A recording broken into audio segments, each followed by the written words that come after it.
हरिओम मित्रों, आप सभी का गणेश टीचिंग एकेडमी में स्वागत है। मैं गणेश यादव आप सभी के लिए हिंदी साहित्य का इतिहास लेकर आए हैं। यह हिंदी साहित्य का इतिहास BPSC, UP and Jharkhand PGT और टीजीटी परीक्षाओं के लिए अति उपयोगी क्लास है। चलिए हम अब स्टार्ट करते हैं इस क्लास को। वर्तमान में हिंदी भाषा भारत की सामाजिक संस्कृति के सभी तत्वों की अभिव्यक्ति का माध्यम बनने वाली भाषा के रूप में अन्य भाषाओं की भी शैलियाँ, शब्दों तथा पदों के आत्मसात करते हुए समृद्ध हो रही है। डॉक्टर धीरेन्द्र वर्मा के अनुसार हिंदी भाषा, देखते हैं डॉक्टर धीरेन्द्र वर्मा जी क्या कहते हैं। व्यापक अर्थ में हिंदी उस भाषा का नाम है जो अनेक बोलियों के रूप में आर्यवर्त के मध्य देश अर्थात वर्तमान हिंदी प्रांत, संयुक्त प्रांत अब उत्तर प्रदेश, महाकोशल, राजस्थान, मध्य भारत, मध्य प्रदेश, बिहार तथा पूर्वी पंजाब प्रदेश की जनता की मूल भाषा या मातृभाषा है।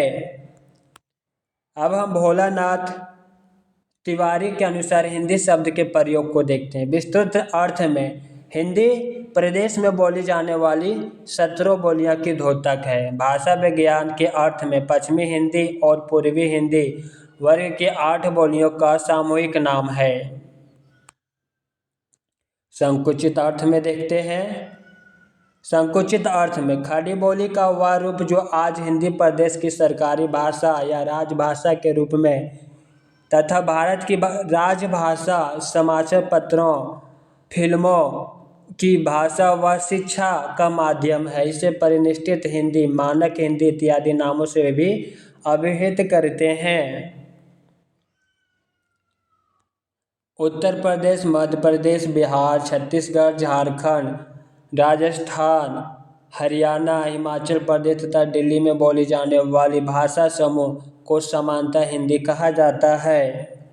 हिंदी भाषा का एक रूप दक्षिण भारत, विशेषकर हैदराबाद में प्रचलित है, जिसे दक्षिणी हिंदी, हिंदवी, गुजरी, हिंदुस्तानी, जवानी हिंदुस्तानी आदि नामों से भी जाना जाता है।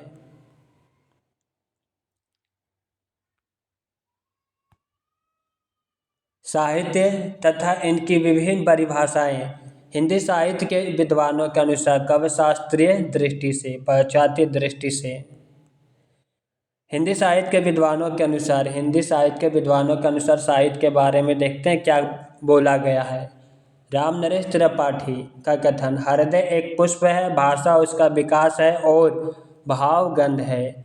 आचार्य चतुर्सेन शास्त्री का कथन, जीवन और सौंदर्य की व्याख्या का नाम साहित्य है। अब हम देखते हैं आचार्य महावीर प्रसाद द्विवेदी का कथन। पहला, ज्ञान राशि के संचित कोश का नाम ही साहित्य है। दूसरा, सारे मानव समाज को सुंदर बनाने की साधना ही का नाम साहित्य है। तीसरा, साहित्य समाज का दर्पण है। चौथा, साहित्य जीवन की वास्तविकता की उपेक्षा करके सजीव नहीं रह सकता है। बालकृष्ण भट्ट के अनुसार पहला, साहित्य जनसमूह के हृदय का विकास है।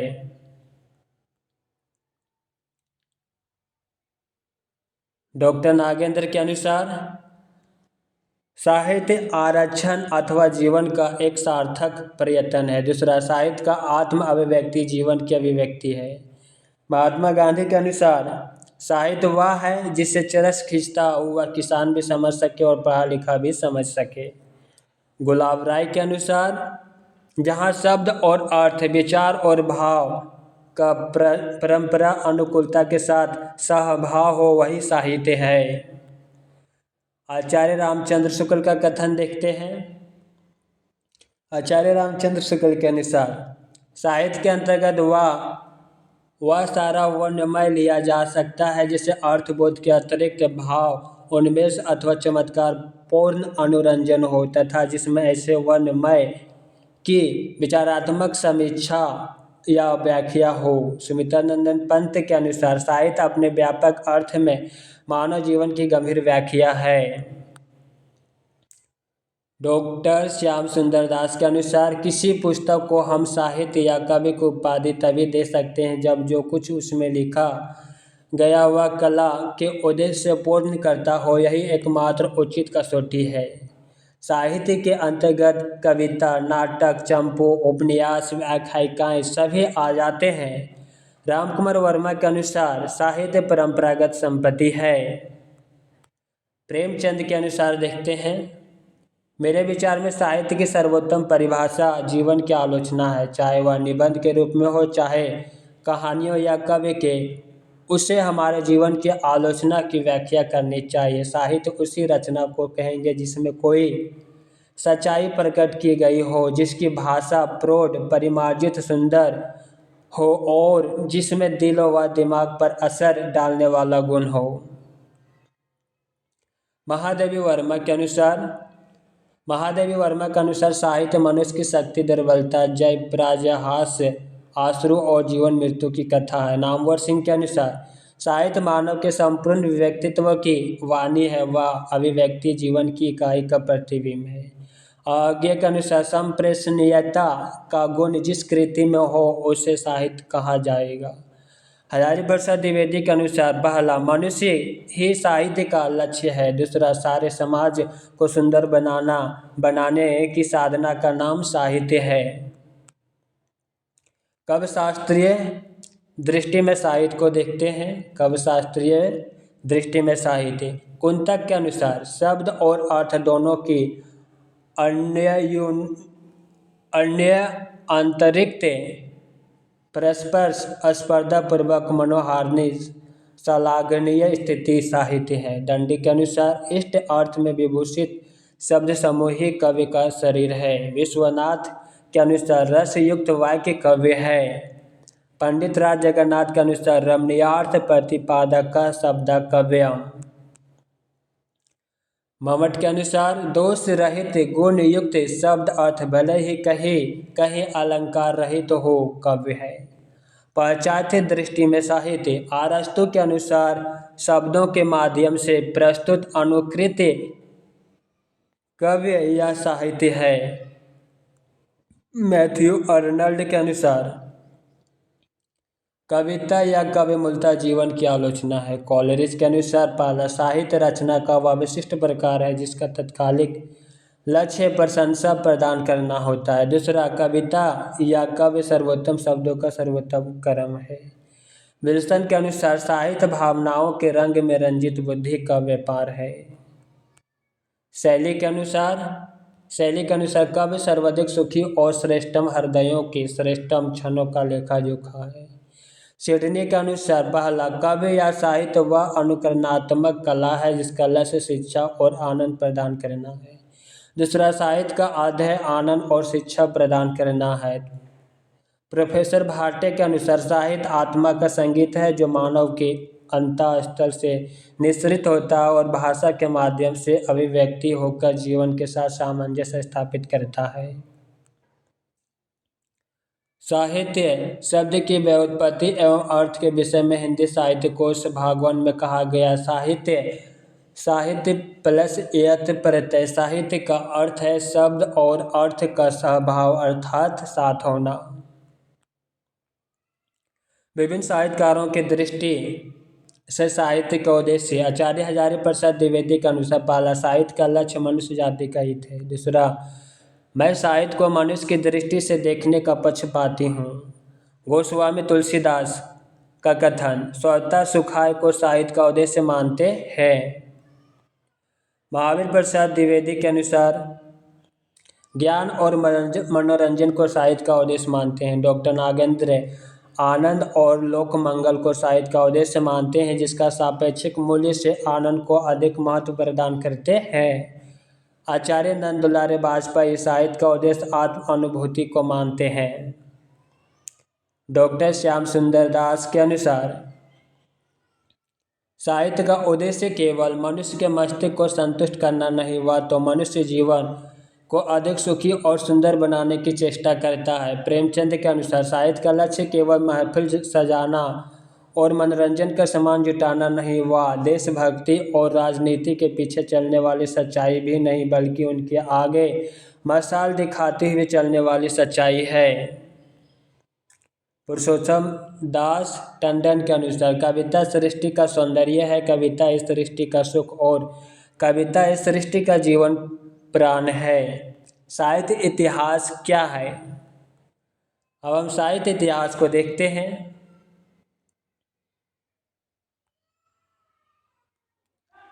आचार्य रामचंद्र शुक्ल के अनुसार प्रत्येक देश का साहित्य वहाँ की जनता की चित्तवृत्तियों का संक्षिप्त प्रतिबिंब होता है। तब यह निश्चित है कि जनता की चित्तवृत्तियों का परिवर्तन के साथ साथ साहित्य के स्वरूप में भी परिवर्तन होता चला जाता है। आदि से अंत तक इन्हीं चित्तवृत्तियों की परंपरा को परखते हुए साहित्य परंपरा के साथ उनका सामंजस्य दिखाना ही साहित्य का इतिहास कहलाता है। जनता की चित्तवृत्ति बहुत कुछ राजनीतिक, सामाजिक, सांप्रदायिक तथा धार्मिक परिस्थितियों के अनुसार होती है। डॉक्टर नागेंद्र के अनुसार युग चेतना और साहित्य चेतना के समन्वय पर आधारित साहित्य के इतिहास को संश्लिष्ट स्वरूप को ही हमें स्वीकार करना चाहिए। नलिन बिलोचन शर्मा के अनुसार साहित्य इतिहास के अन्य प्रकार के इतिहासों की तरह कुछ विशिष्ट लेखकों और उनकी कृतियों का इतिहास न होकर युग विशेष के लेखकों के कृति का इतिहास ही हो सकता है। डॉक्टर रामस्वरूप चतुर्वेदी के अनुसार साहित्य के इतिहास का काम है कवि के कार्यों को साहित्य इतिहास की विकास प्रक्रिया में न्याय उचित दिखा सकना। हिंदी साहित्य के इतिहास की सामग्री या स्रोत सामग्री के आधार पर हिंदी साहित्य का इतिहास बाह्य साक्ष्य और अंतःसाक्ष्य। अंतःसाक्ष्य सामग्री या स्रोत को देखते हैं। गोकुलनाथ कृत ग्रंथ 84 वैष्णव की वार्ता तथा 252 वैष्णव की वार्ता। गोकुलनाथ चिन्ह अष्ट छाप के संस्थापक या प्रवर्तक विठल नाथ के पुत्र तथा पुष्टि मार्ग के संस्थापक वल्लभाचार्य के पौत्र थे। अब हम इन 84 वैष्णव की वार्ता तथा 252 वैष्णव की वार्ता ग्रंथों का विवरण देखते हैं। पुष्टि मार्ग में दीक्षित वैष्णव भक्तों की जीवनी पर प्रकाश।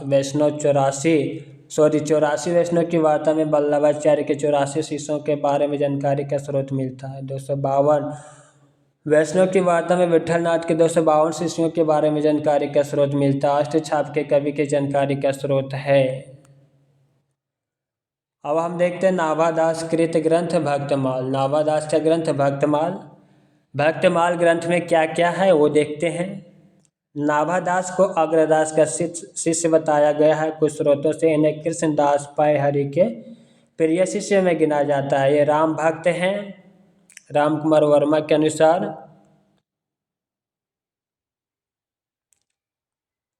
नाभादास का वास्तविक नाम नारायण दास था। अब हम भक्तमाल ग्रंथ के विवरण को देखते हैं।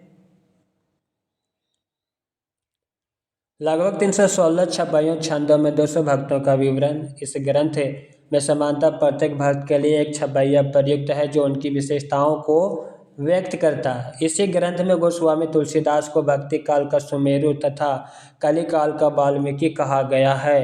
कबीर के विषय में कहा गया कि कबीर की कहानी राखी नहीं वर्ण आश्रम सट दर्शनी है। मीराबाई के विषय में कहा गया है पहला निरंकुश अति निडर रसिक जस रसना गयो। दूसरा लोक लाज कुल श्रृंखला ताजी मीरा गिरधर भजी सदृश गोपिका प्रेम प्रगट कल जुगाए दिखायो। ध्रुवदास रचित ग्रंथ भक्त नामावली के बारे में देखते हैं। ध्रुवदास ने जटिल एवं दुर्बोध तत्वों को समझाने के लिए वचनिका गद्य वार्ता का प्रयोग किया। भक्त नामावली ग्रंथ में लगभग 116 भक्तों का संक्षिप्त जीवन वृत्त मिलता है जिसमें अंतिम भक्त नाभादास है। कालिदास त्रिवेणी द्वारा रचित ग्रंथ कालिदास हजारा। कालिदास त्रिवेणी की अन्य महत्वपूर्ण रचनाएं जंजीराबंद वरवधु विनोद। कालिदास हजारा ग्रंथ के बारे में देखते हैं क्या क्या इस ग्रंथ में उपलब्ध है। इस ग्रंथ में लगभग 212 कवियों का 1000 कविताओं का संग्रह है। इसी ग्रंथ के आधार पर शिव सिंह सेंगर ने अपना हिंदी साहित्य इतिहास ग्रंथ शिव सिंह सरोज लिखा।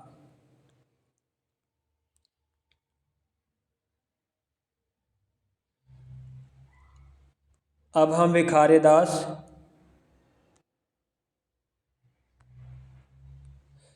कृत ग्रंथ कवि निर्णय के बारे में देखते हैं। भिखारी दास रीतिकालीन कवि हैं जो श्री पृथ्वी सिंह के भाई हिंदुपति प्रतापगढ़ उत्तर प्रदेश के अधिपति के आश्रय में रहते थे।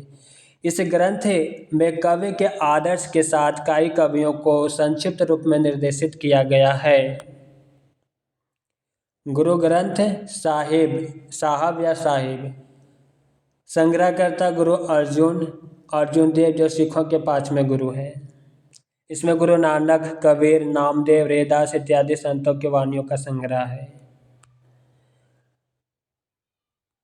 मूल गोसाई चरित्र बेनी माधव दास कृत का ग्रंथ है। मूल गोसाई चरित्र ग्रंथ में के बारे में विस्तार से देखते हैं। इसमें चौपाई, दोहा, त्रोटक, छंदों में गोस्वामी तुलसीदास के जीवन चरित्र तथा अनेक अलौकिक घटनाओं का वर्णन है। इसमें गोस्वामी तुलसीदास व मीराबाई के बीच हुए पत्राचार का उल्लेख मिलता है। महेश दत्त कृत कवि संग्रह ग्रंथ में अनेक कवियों का संग्रह है। कविता माला ग्रंथ है। तुलसी उर्फ हरिराय, एक तुलसीदास जी अलग हैं और एक तुलसी जिसे उपनाम हरिराय ये अलग हैं। हरिराय कृत ग्रंथ कविमाला ये रामचरितमानस के रचयिता तुलसीदास से भिन्न है। कविमाला ग्रंथ में लगभग 74 कवियों की कविताओं का संग्रह है।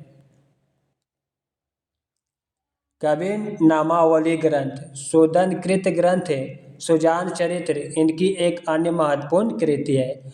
सूदन का ग्रंथ कवि नामावली और 11 सुजन चरित्र। कवि नामावली ग्रंथ में 10 कवितों के द्वारा कवियों का नाम बताकर उन्हें प्रमाण किया गया है।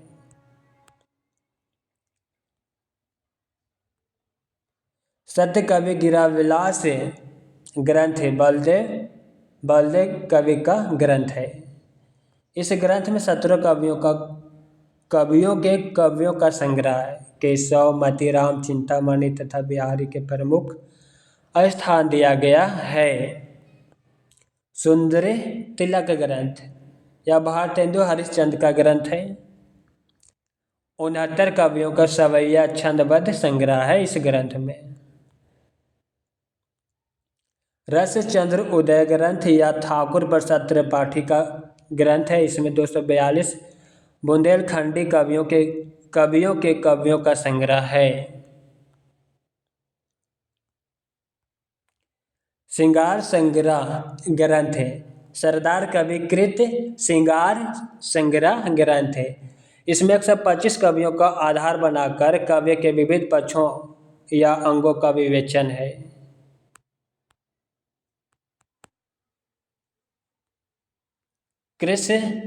कृष्णानंद व्यासदेव कृत राग कल्पद्रुम ग्रंथ है। इसमें 200 से अधिक कृष्ण उपासक कवियों का संग्रह है। गोकुल प्रसाद कृत ग्रंथ है। दिग्विजय भूषण इसमें 192 कवियों का संग्रह है।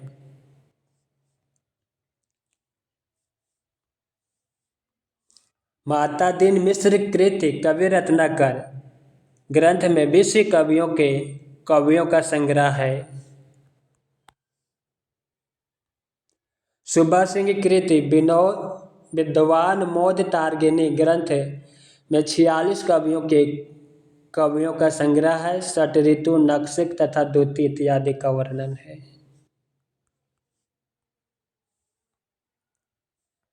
नक्शेदी तिवारी के ग्रंथ विचित्र उपदेश में अनेक कवियों के कवि संग्रह है।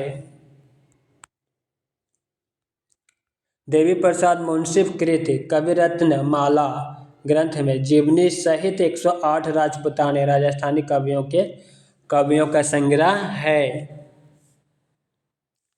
लाला सीताराम कृत सिलेक्शन फ्रॉम हिंदी लिटरेचर ग्रंथ है। इस ग्रंथ में अनेक साहित्यिक कवियों की आलोचना तथा उनके कवियों का संग्रह है। संत वाणी संग्रह तथा अन्य संतों की वाणी या अधम कवि का ग्रंथ है। इसमें 24 संतों के जीवन चरित्र सहित उनके कवियों का संग्रह है।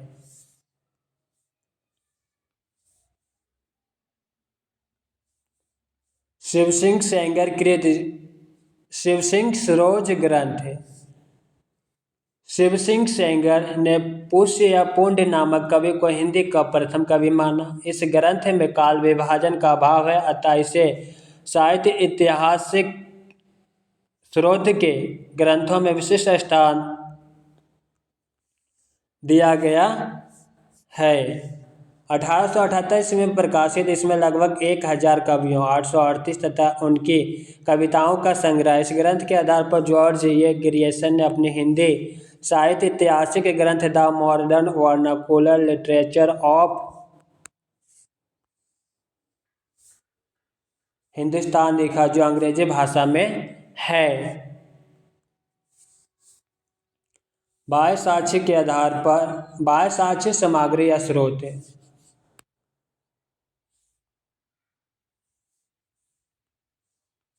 गोरखनाथ एंड डी कनफट्टा योगिज वृक्ष का ग्रंथ है। इंडियन थिज्म ग्रंथ मैकेनिकल का है। History of the Sikh religion ग्रंथ मैकालिफ का है। नागरिक पंचानी सभा की खोज रिपोर्ट श्याम सुंदर दास मिश्र बंधु तथा हीरालाल आदि का है। हिंदुइज्म एंड ब्रह्मनिज्म ग्रंथ मोनियर विलियम्स का है। राजस्थान का इतिहास ग्रंथ कर्नल टाड का है। हिंदी साहित्य इतिहास ग्रंथ की लेखन परंपरा एवं काल विभाजन। गर्स द तासिकृत इस्तेवादालिथि उत्तरे एंदोई हिंदुस्तानी। यह ग्रंथ अंग्रेजी वर्णक्रम में है। साहित्यिक प्रवृत्तियों की चर्चा नहीं है।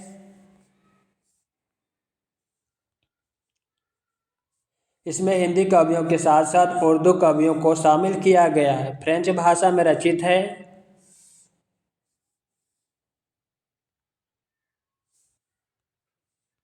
इस ग्रंथ में हिंदी साहित्य के इतिहास लेखन की परंपरा शुरू हुई। काल विभाजन का अभाव है। इस ग्रंथ का प्रकाशन प्रथम भाग 1839 और द्वितीय भाग का प्रकाशन रामकुमार वर्मा के अनुसार 1846 ईस्वी में तथा गणपति चंद्रगुप्त गुलाब राय एवं हिंदी साहित्य कोश भाग 2 के अनुसार 1847 ईस्वी में हुआ। इसका प्रकाशन पेरिस फ्रांस में हुआ। इस ग्रंथ के द्वितीय संस्करण का प्रकाशन 1871 ईस्वी में हुआ।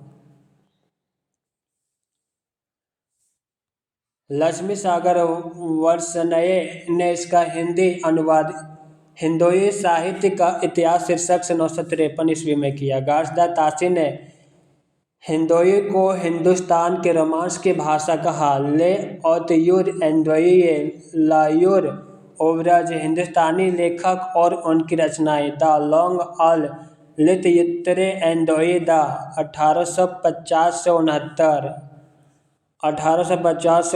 तक हिंदुस्तानी भाषा और साहित्य रुदिमो द ला लॉन्ग एंडोई हिंदोई भाषा के प्राथमिक सिद्धांत रुदिमो द ला लॉन्ग एंडोई हिंदुस्तानी भाषा के प्राथमिक सिद्धांत गार्स द तासी की पुस्तकें हैं।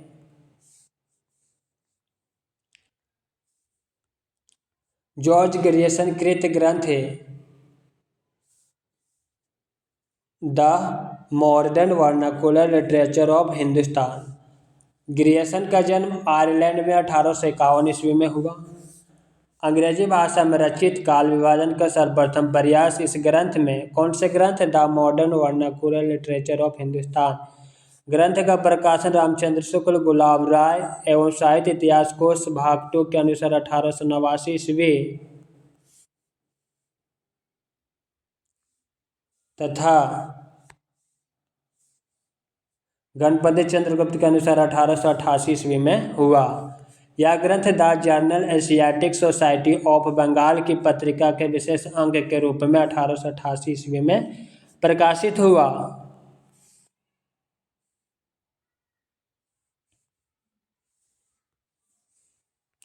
तथा पुस्तककार रूप में 1889 में प्रकाशित हुआ। इस ग्रंथ का हिंदी अनुवाद डॉक्टर किशोरी लाल गुप्त ने हिंदी साहित्य का प्रथम इतिहास शीर्षक से किया। अब हम काल विभाजन देखते हैं। पहला चरण काल 700 ईस्वी से 1300 ईस्वी तक। दूसरा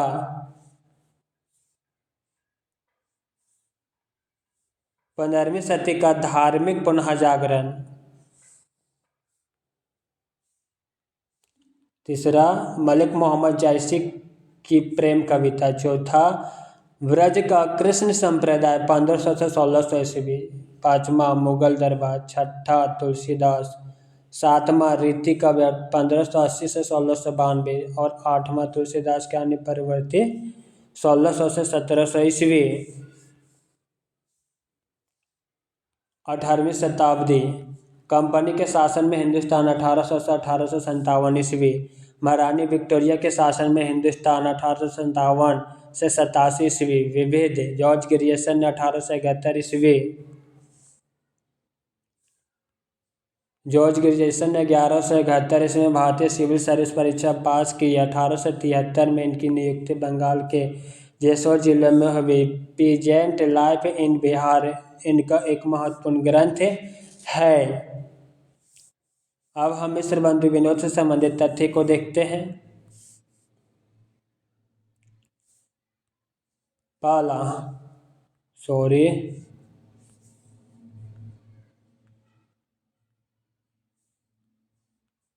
आरंभिक काल को आदिकाल, माध्यमिक काल को भक्ति काल, अलंकृत काल को रीति काल तथा परिवर्तन काल को आधुनिक काल कहा जाता है। दूसरा मिस्र बंधु विनोद में कवियों का सापेक्षिक महत्व निर्धारित करने के लिए उनकी 4 श्रेणियां बनाई गई है। तीसरा आचार्य रामचंद्र शुक्ल ने कवियों का परिचयात्मक विवरण इसी ग्रंथ से लिया है। चौथा पॉइंट, इस कवि वृत्ति संग्रह मूलक इतिहास ग्रंथ में लगभग 5000 कवियों का विवरण है। पांचवा काल विभाजन में कवियों का नाम का सर्वाधिक उपयोग किया गया है। छठा साहित्य के विविध अंगों का उल्लेख एवं साहित्यिक मूल्यांकन किया गया है। सातवां मिस्र बंधु का एक ग्रंथ हिंदी नवरत्न है जिसमें तुलसी, सूर्यदेव, बिहत्रई, बिहारी भूषण, केशव, मध्यत्रयी तथा मतीराम, चंद्रवरदाई, भारतेंदु हरिश्चंद्र, लघुत्रय के रूप में वर्णित है। इसमें जैसी का स्थान नहीं दिया गया है।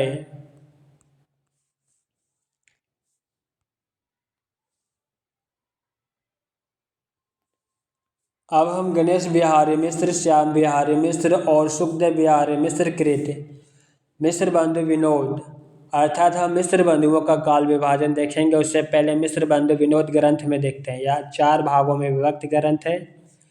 प्रथम 3 भाग 1913 ईस्वी में प्रकाशित हुआ। चौथा भाग 1934 ईस्वी में प्रकाशित हुआ। इसे हिंदी साहित्य का इतिहास तथा कवि कीर्तन भी कहा गया। हिंदी साहित्य का इतिहास तथा कवि कीर्तन। अब देखते हैं हम काल विभाजन। आरंभिक काल को 2 खंड का पूर्व आरंभिक काल 700 से 1343 विक्रम संवत का उत्तर आरंभिक काल 1344 से 1444 विक्रम संवत। दूसरा है दूसरा है माध्यमिक काल। इसका भी 2 खंड हुआ। पहला पूर्व माध्यमिक काल 1445 से 1560 विक्रम संवत और दूसरा प्रोध माध्यमिक काल 1561 से 1680 विक्रम संवत। तीसरा में है अलंकृत काल। इसका भी 2 खंड है। पूर्व अलंकृत काल 1681 से 1790 विक्रम संवत। दूसरा उत्तर अलंकृत काल 1791 से 1889 विक्रम संवत। चौथा काल विभाजन है अज्ञात काल। पांचवा है परिवर्तन काल। इसका भी 2 खंड है। पहला 1890 से 1925 विक्रम संवत और दूसरा 1926 विक्रम संवत से अब तक है।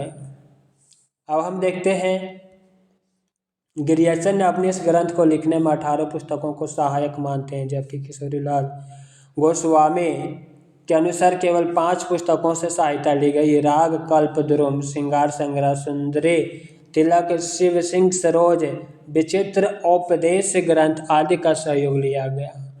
मित्रों, आज की क्लास यहीं पे समाप्त करते हैं। नेक्स्ट क्लास में हम हिंदी साहित्य का इतिहास अर्थात आचार्य रामचंद्र शुक्ल जी का काल विभाजन और उनकी रचना लेकर आएंगे।